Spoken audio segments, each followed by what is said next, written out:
अपना जो book keeping, integrated, non integrated system, reconciliation, ये सब चल रहा है, इसके अंदर जो लोग अभी तक मेरी क्लासेस में कंटिन्यू साथ रहे हैं उनको किसी को कुछ भी पूछना है तो पूछ सकते हैं, नहीं तो इंटीग्रेटेड मैंने आपको नहीं, आपने मुझे सिखाया था, तो आप मेरे को क्वेश्चन भी करना सिखा देंगे, ठीक है। चलिए यहां से तो 9 मैम आ गया है, किसी को कुछ नहीं सीखना है, सबको सब कुछ आता है। Page number 271 of your book, illustration number 10। अगर आपके पास बुक है तो ठीक है, नहीं तो स्क्रीन पे क्वेश्चन खुला है। बहुत इजीली आप इस एंट्रीज को जर्नलाइज कर पाएंगे। Journalise the following transactions assuming that cost and financial accounts are integrated. सब कुछ साथ चल रहा है, वो वाली एंट्रीज बतानी है। सब कुछ साथ चल रहा है में कौन सा अकाउंट गायब होगा? केबीसी का सवाल। सीएलसी। सीएलसी नहीं आएगा, अब जो भी असली नाम है वो आ जाएगा। चलिए पहला सवाल है, रॉ मटेरियल खरीदा है, रॉ मटेरियल खरीदा है, इसकी entry stock ledger control account debit to cash account, ठीक है। कॉन्सेप्ट मैंने लास्ट क्लास में डिस्कस किया हुआ है ऑलरेडी, फिर भी आपको कहीं पर भी रिपीट कराने की जरूरत पड़े आप बोल सकते हैं। Direct material issue to production, ये जो मटेरियल खरीद के लाए हैं इसको आगे आपने इशू कर दिया है, तो ये क्या बन जाएगा? भरत, कुणाल, कुछ पूछना है? अच्छा बताइए, इसको इशू कर दिया है प्रोडक्शन के लिए। Now this is very good Parth, Anisha. WIP control account debit to stock ledger control account, perfect.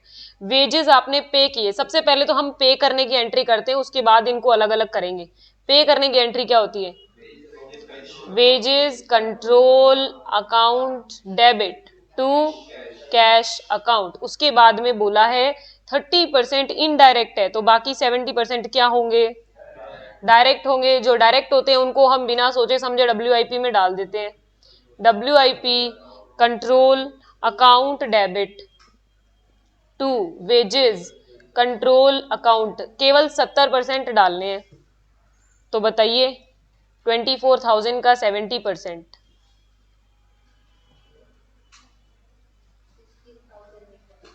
16,800 से ये एंट्री हो जाएगी। और जो इनडायरेक्ट है उनको एब्जॉर्ब कैसे कराना है, अगर ये बताएगा कि फैक्ट्री का है तो फैक्ट्री में ले जाएंगे, अगर ये ऑफिस का बताएगा तो उसमें ले जाएंगे, जैसी इसकी इच्छा। तो इसने हमको ये बता दिया कि हमने इतने एब्जॉर्ब करवाए हैं, चार्ज्ड, अलोकेटेड, अब्जॉर्ब्ड, रिकवर्ड, सब एक ही बात है। एनालिसिस तो कितने कराए हैं? 16,800। किस में कराए नहीं पता, कहाँ छोड़ के आना चाहेंगे आप इनको? जब कुछ नहीं बताया होता तो हम फैक्ट्री में छोड़ के आ जाते हैं, छोड़ाओ फैक्ट्री में। बाकी जो इनडायरेक्ट वेजेस है उनको जब हम टू वेजेस कंट्रोल अकाउंट कितने छोड़ के आए हैं? अरे ये तो ऊपर वाला ही बता रहा है, 16,800 तो ये इसका बता रहा है, चार्ज टू प्रोडक्शन। एब्जॉर्ब वाले नहीं बताए इसने, ये रे नीचे कहीं होगा वर्किंग नोट, कुछ भी नहीं है। इनडायरेक्ट है 24,000, नहीं 24,000 का 30%। रुको, आप वेजेस को समझो कि क्या हुआ इसमें। Total wages 24,000, direct indirect, direct कितना? 16,800, इनडायरेक्ट कितना? 7,200। ये जो 16,800 है ना, ये हमें मानना पड़ेगा, जैसे इसने कहा ना वेजेस चार्ज टू प्रोडक्शन 16,800, यानी ये इन्हीं की बात कर रहा है और कह रहा है कि WIP to wages control account करके इसको अब्जॉर्ब करा दो। और बाकी बचे इनका क्या करना है नहीं बताया, ना बताया हो तो भी एब्जॉर्ब तो कराना ही पड़ता है। अब फैक्ट्री ओवरहेड में करा दो फिर, factory overhead control account debit to wages control account, ये आपकी वेजेस की एंट्री है, ठीक है। हाँ जी अनीशा, एंट्री चेक करो। आपकी और मेरी में फर्क है, क्यों है?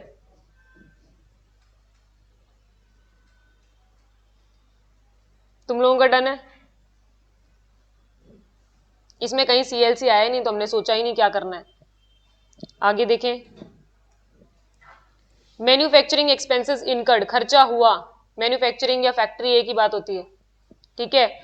Factory overhead control account debit to cash account 19,000। Okay, manufacturing overheads charged to production. Factory overhead को कहां अब्सॉर्ब कराया जाता है? फैक्ट्री ओवरहेड का एक स्टेशन था, एक लाइन थी, इनको कहां छोड़ के आना है? WIP में छोड़ के आना है। फैक्ट्री ओवरहेड कहां अब्सॉर्ब कराए जाएंगे? वर्क इन प्रोग्रेस में। तो इन्हीं फैक्ट्री ओवरहेड को अब्सॉर्ब कराते वक्त कहता है कि केवल 18 ही किए, 19 लगे और 18 ही किए, तो बाकी 1000 का क्या हुआ? हाँ नहीं नहीं, नाम तो बता दो क्या है इनका, अंडर है या ओवर है? Under absorption. क्या सिखाया था आपको? एक्चुअल खर्चा 19,000 हाथ से लगा है और जोड़ते वक्त केवल 18 जोड़ा है, यानी 18 जोड़ते ही 1000 से अंडर अब्जॉर्ब कराया गया है। एंट्री बताइए, अब्जॉर्ब कराया यानी टू फैक्ट्री ओवरहेड कंट्रोल, तो मेरे को 19 से कैंसिल करना पड़ेगा, ठीक है। WIP के अंदर मैं छोड़ के आई, WIP कंट्रोल अकाउंट डेबिट, वो 18 ही छोड़ के आई, तो 1000 का क्या हो गया? Costing P&L account under absorption. ये एंट्री उस कहानी से रिलेटेड है जो मैंने आपको कपकेक की कहानी सुना के अंडर एब्जॉर्प्शन और ओवर एब्जॉर्प्शन सिखाया हुआ है, ठीक है। उसके बाद सेलिंग एंड डिस्ट्रीब्यूशन का खर्चा होता है 4000 का। मैम ये अंडर एब्जॉर्ब कैसे हुआ? क्योंकि इसने बोला था कि खर्चा हुआ 19,000 और आपने केवल चार्ज किया 18। चार्ज किया यानी कॉस्ट शीट में जोड़ते वक्त केवल 18 ही लिखा, जो खर्चा 19 का था आपने 1000 से कम जोड़ा, यानी this is under absorption part. Okay, ठीक है। सेलिंग एंड डिस्ट्रीब्यूशन का खर्चा हुआ एंट्री 4000 की एंट्री बनाना। Selling and distribution overhead control account debit to cash account. Finish goods बनकर तैयार है 40,000, इसकी एंट्री सोच के बताओ। फिनिश गुड्स तैयार हो गए 40,000 की, किससे बनेंगे?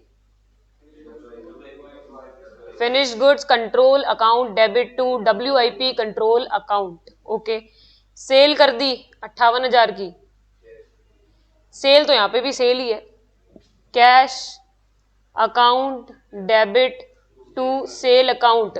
सवाल, सेल के आगे कंट्रोल क्यों नहीं लगा? कोई अपनी सेल को कंट्रोल करना चाहता है? नहीं चाहता है, कॉस्ट के आगे कंट्रोल लगता है, ठीक है। रिसिप्ट फ्रॉम डेटर, डेटर से पैसा आया, एंट्री कैश टू डेटर। इन सब का वैसे भी कॉस्टिंग में और कुछ था नहीं, अब दोनों साथ बैठे हैं तो दोनों के एंट्रीज को आने की इजाजत है। ये देखो सिंपल सिंपल एंट्रीज है ये आपकी, कैश टू डेटर, क्रेडिटर को पे किया तो क्रेडिटर टू ये, इनमें कुछ भी अलग नहीं है। फिनिश गुड्स तैयार हुआ तो फिनिश गुड्स टू WIP। और ये सेलिंग एंड डिस्ट्रीब्यूशन को कहाँ एब्जॉर्ब कराना होता है ये भी मैंने बताया हुआ है, और अगर आपको याद नहीं है तो एक बार रिपीट कर लेते हैं। बताइए फैक्ट्री ओवरहेड कहाँ जाके एब्जॉर्ब होगा? WIP में। ऑफिस वाला कहाँ जाके एब्जॉर्ब होगा? COGS या कॉस्ट ऑफ प्रोडक्शन, दोनों ऑप्शन है। और सेलिंग वाला कहाँ जाके होता है? कॉस्ट ऑफ सेल में। तो जो ये 4000 था, चाहे ये ना बताए तो भी एब्जॉर्ब कराना जरूरी है, क्योंकि खर्चा खाली पैसे में पे करने से काम नहीं चलता, उसको जोड़ना पड़ता है कस्टमर के लिए। जब हम सेलिंग प्राइस डिटरमाइन करते हैं तब उस खर्चे को जोड़ना पड़ता है। तो बिजनेसमैन के लिए एब्जॉर्प्शन कितना इंपॉर्टेंट है समझ गए? अगर नहीं करेगा ना, क्या करेगा? हाथ से तो पैसा जाता जा रहा है और इधर कस्टमर से कुछ ले ही नहीं रहा हो। एब्जॉर्ब करने का मतलब जब आप कस्टमर का बिल बना रहे हो तब आप उसमें कौन कौन से जोड़ रहे हो, समझ आ गया? तो भूलेंगे नहीं अब कोई भी चीज, कोई भी खर्चा एब्जॉर्ब कराना भूलेंगे नहीं। सेल की एंट्री अलग करिए, कौन सी? ये 58,000 इसने क्रेडिट सेल मानी है, इसने इस 58,000 को क्रेडिट सेल माना है और इसको कॉस्टिंग P&L सीधा ही लिख दिया। ये जो हमने जो सेल बनाई है वो एंट्री सही है, क्योंकि कहीं भी लिखा नहीं है कि ये सेल कैसी है। हाँ, इसने क्योंकि यहां पे इस बात का आगे जाके जिक्र किया है। सपोज करो कि आप ये एंट्री कर चुके होते, फिर नीचे जाके कहीं दिखता कि डेटर है, इसका मतलब उस बिजनेसमैन को स्वाभाविक आदत है कि वो क्रेडिट सेल कर देता है। अगर कैश से एंट्री कर दी तो नीचे लिख दो कि हमने ये माना है कि वो सेल कैश में है। क्रेडिट से करना चाहते हैं तो क्रेडिट सेल की अकाउंट्स की एंट्री याद है क्या आपको? Debtor account, debit to sales account. ये सेल आगे जाके कौन से अकाउंट में जाती है? Trading, P&L, balance sheet, anything? Trading account, trading and P&L account होता है क्रेडिट, और डेबिट हो जाती है यही सेल्स। इस सेल्स की दो एंट्री होती थी अकाउंट्स में, पहली ये और दूसरी ये। आपकी कॉस्ट की बुक ने क्या किया, इन दोनों को कंबाइन किया और इसकी जगह लिख दिया debtor account debit to costing P&L। ये कट हो गया ऐसे, पर हमको इतना शॉर्टकट ना ही समझ आएगा ना ही हमारे एग्जामिनर को समझ आएगा, इसीलिए दोनों एंट्री कर देना। दोनों एंट्री कौन कौन सी करेंगे? डेटर टू सेल करेंगे, सेल टू कॉस्टिंग P&L करेंगे।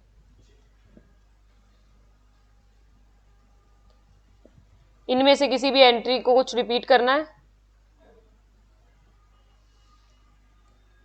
हाँ जी, जूम मीटिंग वाले स्टूडेंट्स, पार्थ, लोकेश्वर, सुधांशु, अनिशा के जवाब तो बराबर आ रहे हैं।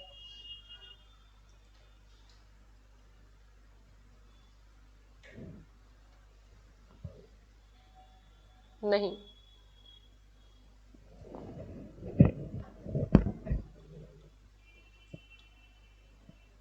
नंबर 11, तीन ही है इसके, मेन तो एक लास्ट में है जो प्रैक्टिस के लिए सिर्फ।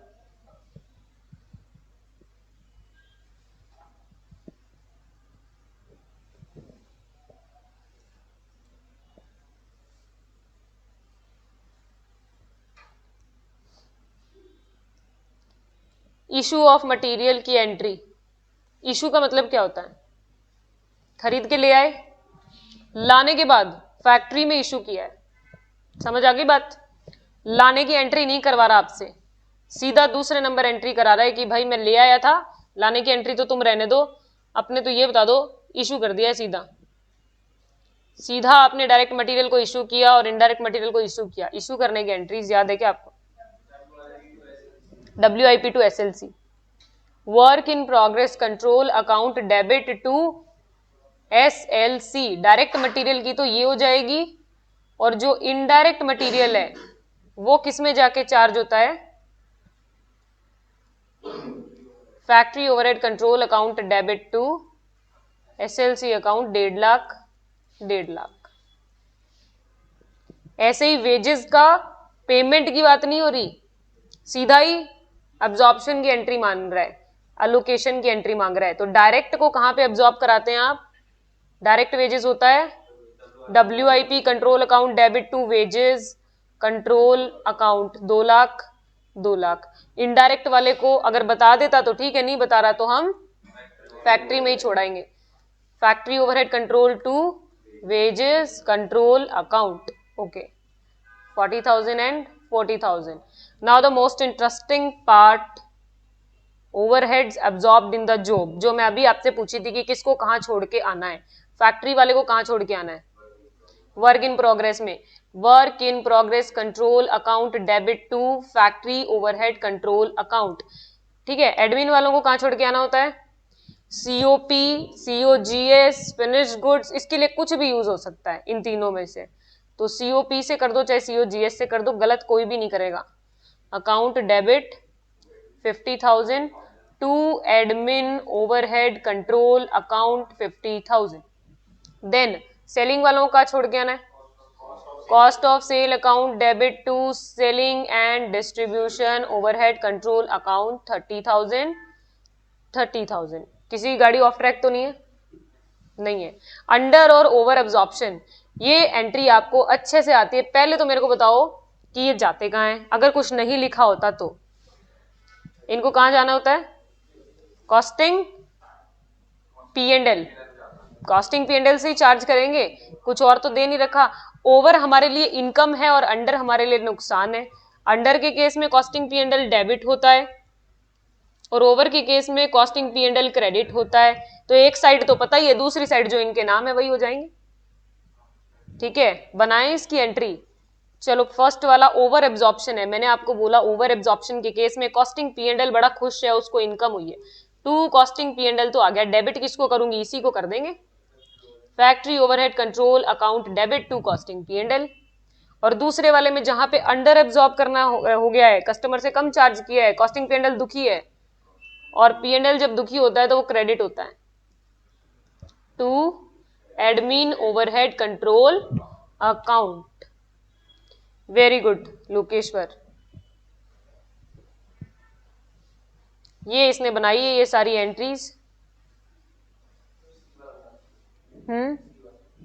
सी वाला overhead absorbed in the jobs, ये कहता है कि फैक्ट्री ओवरहेड का अब्जॉर्प्शन कराना है, एडमिन ओवरहेड का अब्जॉर्प्शन कराना है और सेलिंग ओवरहेड का अब्जॉर्प्शन कराना है। तो मैंने आपको बताया था कि इनको कहीं पे छोड़ के आना होता है, सभी ओवरहेड्स को, याद है वो कहां पे बताया था? ऐसे करके कॉस्ट शीट से समझाया था कि जो WIP के ऊपर आ गए उनको आप WIP में छोड़ेंगे, बीच में जो ऑफिस आता है उसको आप cost of production, cost of goods sold या फिनिश गुड्स किसी में भी छोड़ के आ सकते हैं, तीनों जगह वैलिड है। उसके बाद जो सेल है, सेलिंग वाले हैं, उनको कॉस्ट ऑफ सेल में छोड़ के आना होता है। तो एब्जॉर्ब कराना यानी इनको खत्म करना। जब इनको इनकर किया था तब आपने इनको डेबिट किया था, जब खर्चा किया था तब क्या किया था, factory overhead control to cash. अब इसको खत्म करना यानी क्रेडिट तो ये हो जाएंगे, डेबिट कौन होंगे, डेबिट होता है फैक्ट्री के केस में WIP, ऑफिस के केस में COP, COGS या फिनिश गुड्स, सेलिंग के केस में कॉस्ट ऑफ सेल। ठीक है, और कोई किसी को नहीं। ये आपका इलस्ट्रेशन नंबर 11 था। देखें यहाँ ये किस में लेके गया है, यहाँ ये इसको फिनिश गुड्स में लेके गया है। इसको आपको तीनों जगह ले जाना अलाउड है, आप कहीं भी ले जा सकते हैं, और आप गौर करेंगे कि कॉस्ट शीट में ये तीनों चीजें आ जाती है इस दौरान।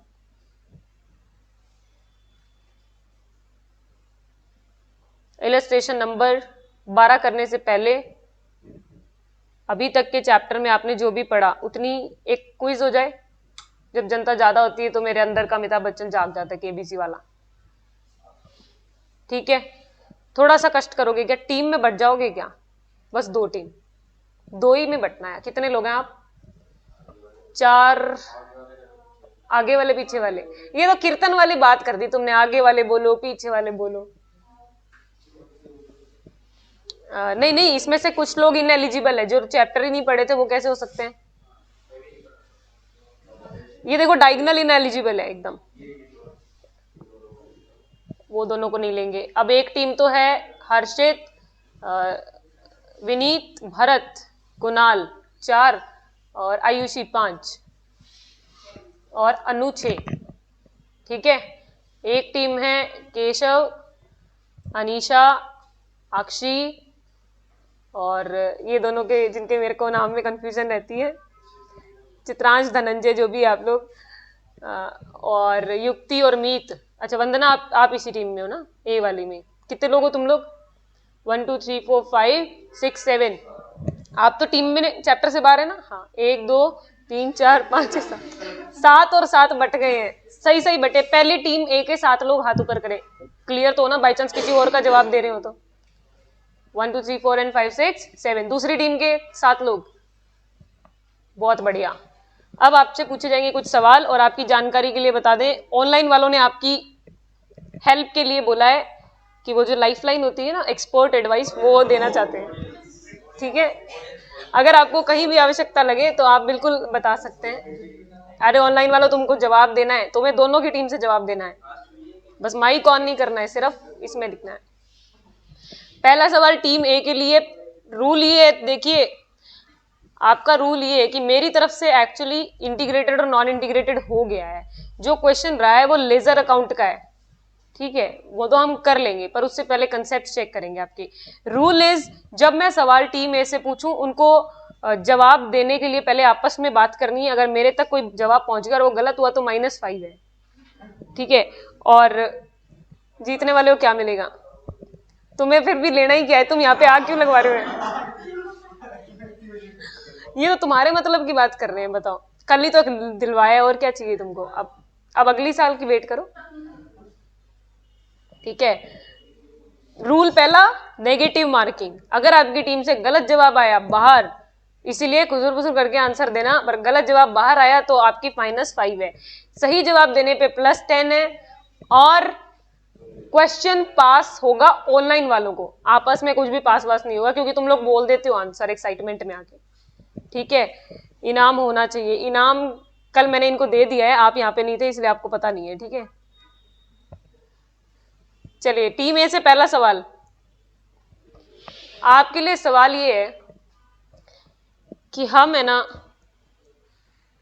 नॉन इंटीग्रेटेड मेथड फॉलो करते हैं, non integrated method of book keeping follow कर रहे हैं, और एंट्री हुई है पेमेंट टू क्रेडिटर्स।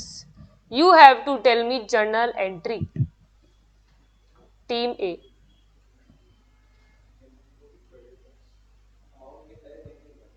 लो कुछ ही ले लो, कितना उधार पे सामान खरीदते हो उस पर डिपेंड करता है।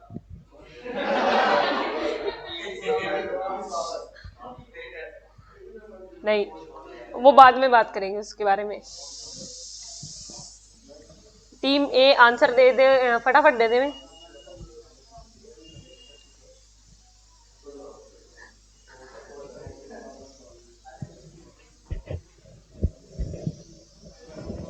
इस जूम मीटिंग वालों के भी माइनस करने पड़ेंगे। कॉपी नहीं, 10, 9, CLC टू CLC। अब मैंने क्या बोला था, अगर इनका जवाब आ गया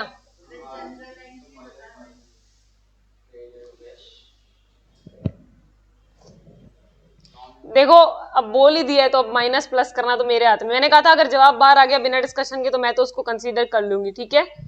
तो भरत, आपने अपनी टीम को दिलाई 10 पॉइंट, क्योंकि एंट्री बनती है क्रेडिटर टू कैश अकाउंट्स की बुक में, और कॉस्टिंग ने तो दोनों को आने से मना कर रखा है। दोनों की जगह क्या आएगा, CLC टू CLC, चाहे नो एंट्री बोलो चाहे CLC टू CLC बोलो, बात एक ही है। चलिए बहुत बढ़िया, आपकी टीम को पॉइंट मिल गया है। अब बात करते हैं टीम बी की।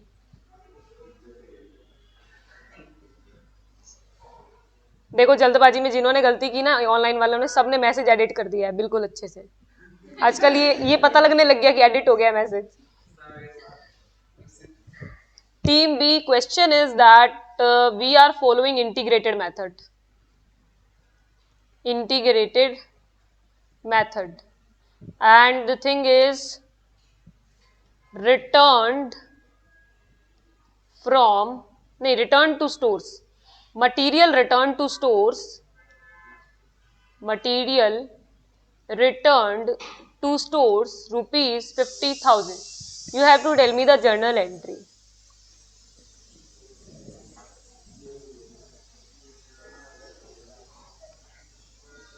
अब सही बोले पार्थ, बहुत जल्दी और बहुत सटीक।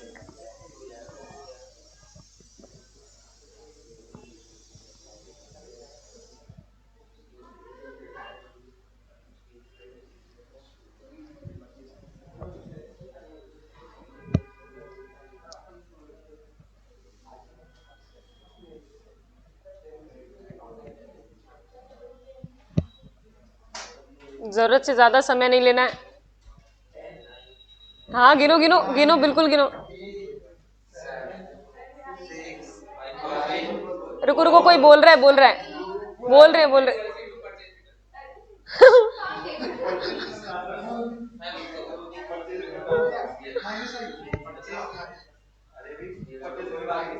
कोई बात नहीं, अभी तो शुरू ही हुआ है कार्यक्रम, कोई जरूरी नहीं है कि ऐसा आगे तक रहेगा, पर ठीक है।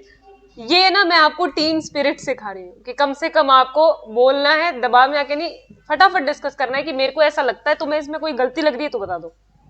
जैसे इन्होंने मेरे को बताने के बजाय अगर इनको बोला आता तो इनको गलती बता देते। इसमें क्या गलती बताते, मटीरियल रिटर्न टू स्टोर का मतलब क्या होता है पहले ये बताओ, कहां से कहां वापस गया है।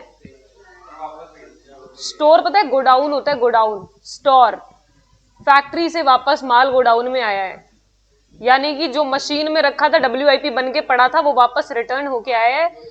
तो to work in progress control और SLC control account, SLC account debit to WIP control. अगर आप में से किसी के दिमाग में ये एंट्री सही आई थी तो बताओ, इसकी एंट्री क्या आई थी? सही नहीं आई थी? मेरे को पता था, ये पता है ये कहाँ आया था क्वेश्चन?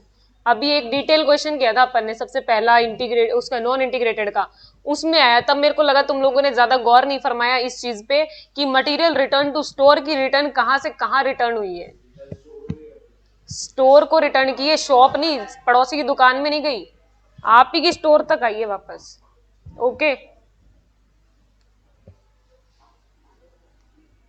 चलिए अगला सवाल। आप लोगों से मेरा पॉइंट दे दो मैम, मैंने सही बोला। अच्छा अनीशा पॉइंट तो दे देंगे लेकिन ये लोग कह रहे हैं आप करोगे क्या? आप लोग तो एक्सपर्ट्स हो ना, आपकी तो नाम ही मैंने एक्सपर्ट एडवाइस रख दिया, और क्या चाहिए।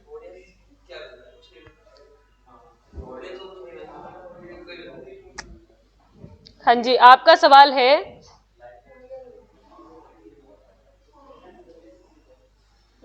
ये लोग कह रहे हैं हमारी एक टीम बना दो।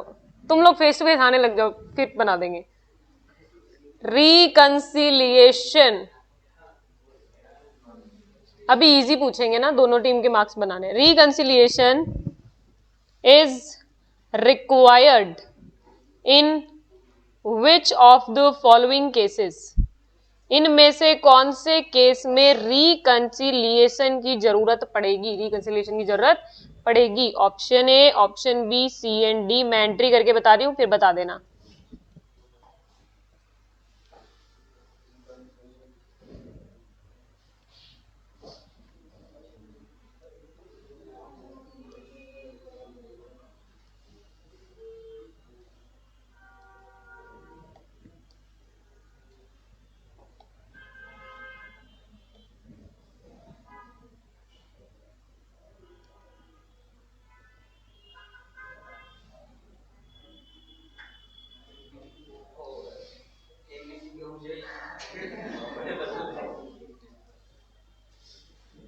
लो भाई अब बताओ, चारों ऑप्शन समझ में आ रहे हैं ढंग से?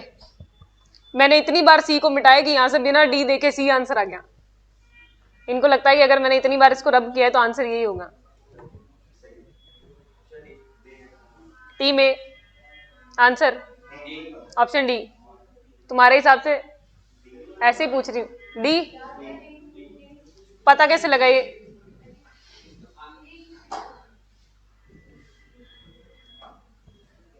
अनिशा मार्क्स दे दूं इनको, मार्क्स दे दूं या इनके मार्क्स ले लूं? नहीं नहीं वो तो इन्होंने आंसर दे दिया था, मैं तो जस्ट जानना चाह रही थी आप लोगों से कि इनको मार्क्स दे दिए जाए। सही बता रहे हैं ये बदल तो सकते ही नहीं है, बदलने का ऑप्शन नहीं है। मैंने कहा था जो पहली आवाज मेरे तक पहुंच गई।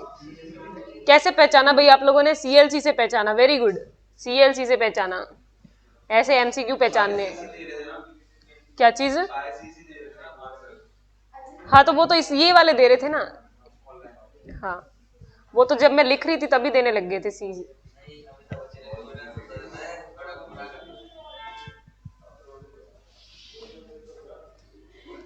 हाँ जी आपकी टीम से आता है सवाल आपका खाता खुलवाने के लिए।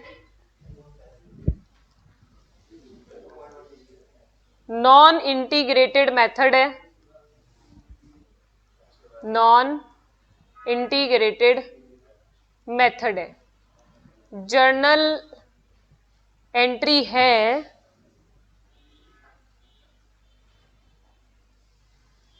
ऑफिस के AC का depreciation.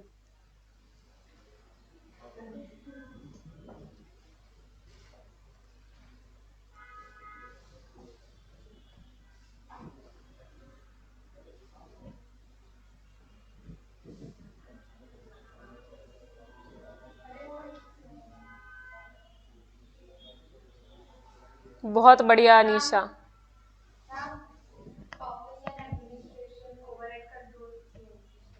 Office and administrative overhead control to CLC's perfect answer.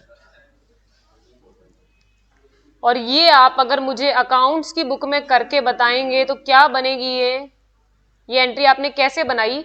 Office की एसेट को डेप्रिशिएट करना है तो अकाउंट्स की बुक में क्या किया होगा? Depreciation to office asset. अब यहाँ पे ऑफिस एसेट की जगह तो CLC आएगा क्योंकि कोई रियल अकाउंट आना अलाउड नहीं है स्टॉक के अलावा। ये इसकी जगह आपने लिखा ऑफिस एंड ओवरहेड। ठीक है लुकेश्वर, एक बार रिकंसीडर कीजिए, आपने थोड़ा सा उल्टा कर दिया है, बाकी सही है।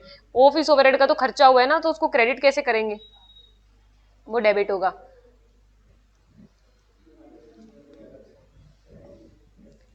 अच्छा आप लोग बताइए, टी में मेथड चल रहा है इंटीग्रेटेड, इंटीग्रेटेड मेथड है और मैंने किया है पेमेंट ऑफ एडवर्टाइजमेंट एक्सपेंसेस ₹10,000। बहुत सिंपल एंट्री है, फटाफट से बता दो।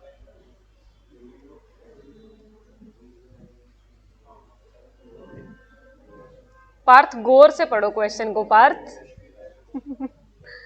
बिल्कुल।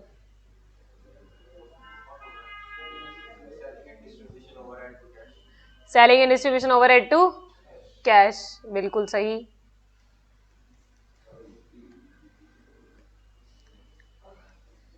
आप लोगों को बताना है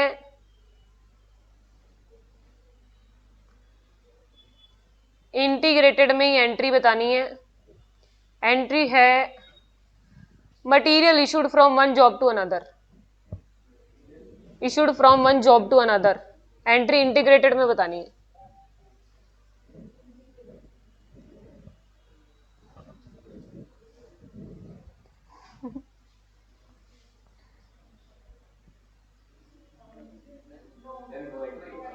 नो एंट्री,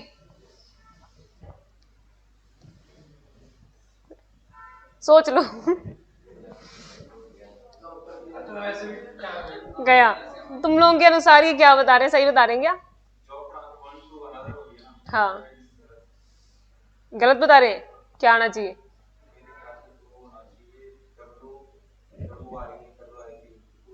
WIP टू वंदना, वंदना क्या होना चाहिए?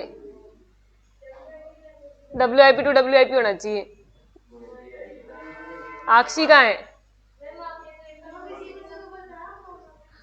हाँ ठीक है, मैंने आपको एक चीज बोली थी उस दिन, मेरे से किसने पूछा था? वंशिका ने पूछा था कि अगर ऐसा आ जाए कि आपको एंट्री बतानी है तो फिर क्या बताएंगे। मैंने ऐसे ऐसे हाईलाइट कर करके पूछा था कि एंट्री ही बतानी है, तो फिर नो एंट्री थोड़ी बोलना था, WIP टू WIP बोलना था। बट इट्स ओके, तो वो तो चला रहे हैं, कोई बात नहीं।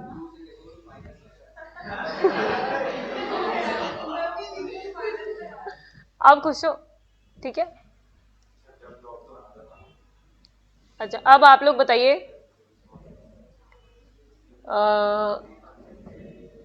The expenses charged to product is ₹10,000 and the actual expenditure was ₹15,000. Journal entry of absorption. सोच समझ के बताना, ज्यादा जल्दबाजी नहीं करना, बना लो आराम से बता दो। आपका क्वेश्चन भी इसके नीचे लिख देती हूँ ताकि आप लोग भी जल्दी से बना लें।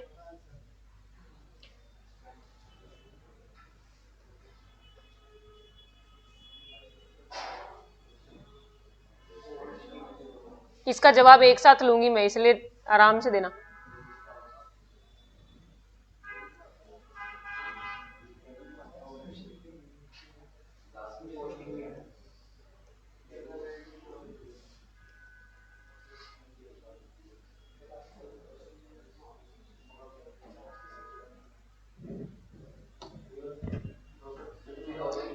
ये ब्लू वाली तो आपकी है टीम बी और रेड इज दर्स।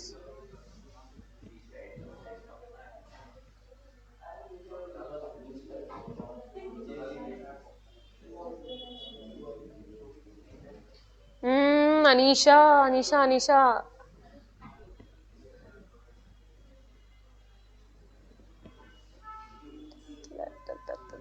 अनीशा बहुत सही जा रहे हैं, लेकिन इसके अंदर अमाउंट का भी रोल है। आपकी एंट्री सही है, बट अमाउंट के अनुसार एक और चीज आएगी ना।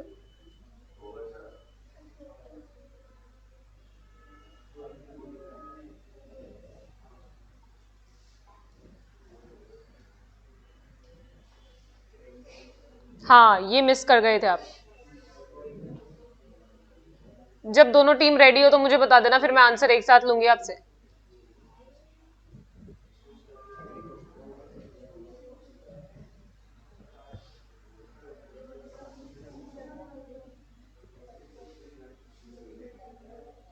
कुणाल अपनी टीम की मदद नहीं करेंगे?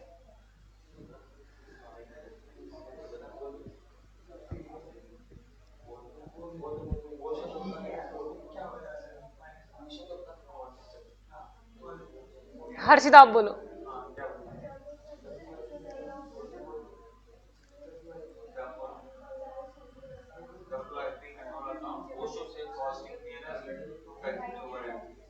ठीक, उनका और सुन ले।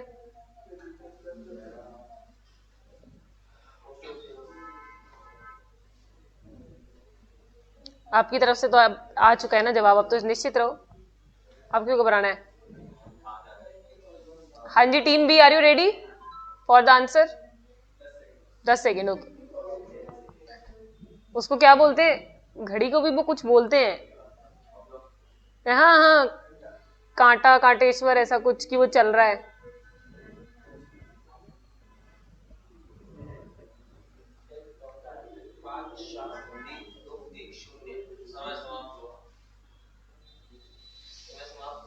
अच्छा, हो गया क्या? समय समाप्त हो गया। हाँ हाँ, बताइए बताइए, आंसर बताइए। कौन बोल रहा है आप में से?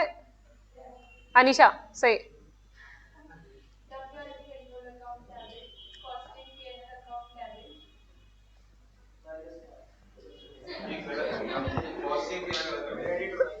वो अपने आप ही माइनस बोल गए। चले, इनकी एंट्री एकदम सही थी, मुझे इनको 10 दे के गेम खत्म कराना पड़ेगा। इन्होंने अपनी एंट्री सही बोली है। आपकी एंट्री हो सकता है आपको आती हो, आते हुए आपने गलती से गलत बोल दी हो। अब कोई बात नहीं, फिर भी सही बोल तो दो। अब केशव एंट्री बताओ।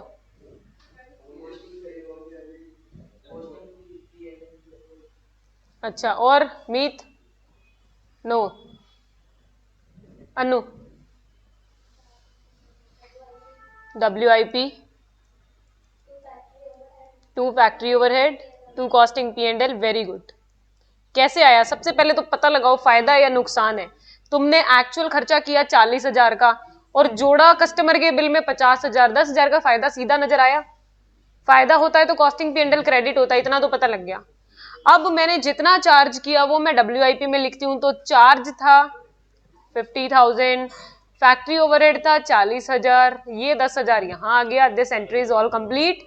इसी के साथ आपके हल्के और भारी सभी कॉन्सेप्ट कंप्लीट हुए। एक क्वेश्चन है जो मैं डिस्कस कर रही हूं सिर्फ, उसके लेजर अकाउंट आपको देख करके आने, ठीक है? तुम्हारा तो सही था, इन्होंने उल्टा बोल दिया, गलती से तुम्हारे वाला आंसर बोल दिया था। So team A is clear winner.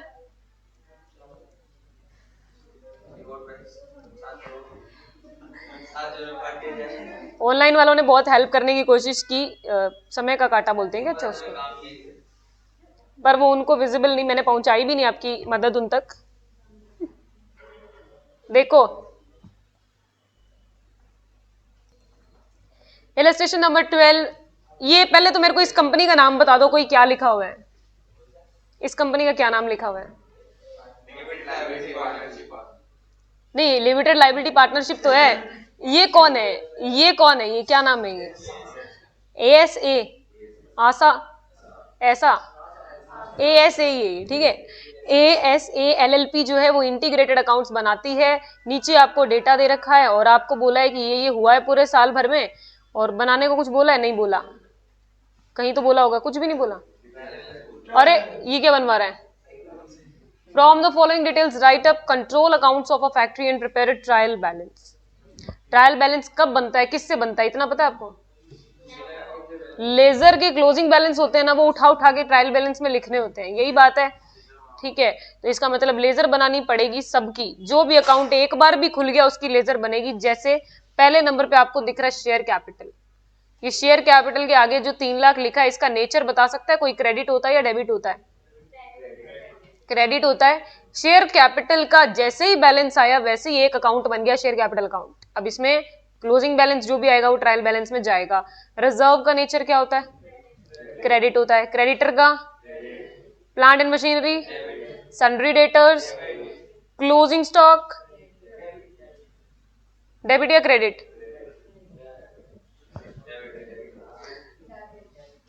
Closing stock का बैलेंस, क्लोजिंग स्टॉक हमारी एसेट होती है भाई, बैलेंस शीट के अंदर एसेट साइड में आता है वो। ठीक है, bank in cash balance is also. चलो नीचे क्या दे रखा है, ये किसका क्लोजिंग स्टॉक है? स्टोर मतलब रॉ मटेरियल, WIP या फिनिश गुड्स? हाँ, मैंने बताया हुआ है कि स्टोर किसको कहते हैं।